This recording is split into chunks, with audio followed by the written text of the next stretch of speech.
Gate খুলতে এত দেরি হয়েছে কেন? কখন থেকে ডাকতেছি? আর টাওয়ালটা কি তুমি নিয়ে আসতে পারো না নাকি? নাও।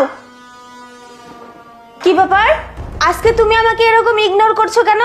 অন্যদিন তো তুমি আমাকে ওয়াশরুমে টেনে নিয়ে যাও, কিন্তু আজকে দেখছি তুমি চুপচাপ হয়ে আছো। কি হয়েছে বলো তো? কিছু হয়নি আমার। আমি অফিসে যাব তো, এই জন্য দেরি হয়ে যাবে। আমি এই জন্য গোসল করতে যাচ্ছি। আমার এখন মুড নেই। যাও। কি ব্যাপার, তুমি আমার সাথে এভাবে কথা কেন বলতেছো? আচ্ছা ঠিক আছে, ওই কাজের মেয়েকে কি তুমি দেখেছো? ওকে তো কোথাও দেখছি না। কাজের মেয়েকে আমি কোথা থেকে দেখবো? হ্যাঁ, আমি দেখছো না গোসল করতে আসছি, আর তুমি কাজের মেয়ের কথা আমার কাছে জিজ্ঞেস করছো কেন? দেখো বাইরে কোথাও গেছে। আহা, মাথা ঠান্ডা করো। ঠিক আছে, যাও তুমি গোসলে যাও।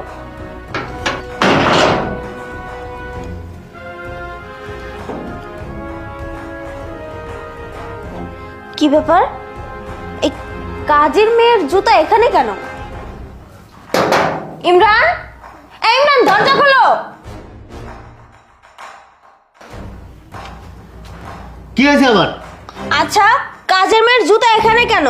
আর তুমি তো আমাকে বললে যে কাজের মেয়েকে দেখোনি, তাহলে ওর জুতা এখানে কি করে আসলো?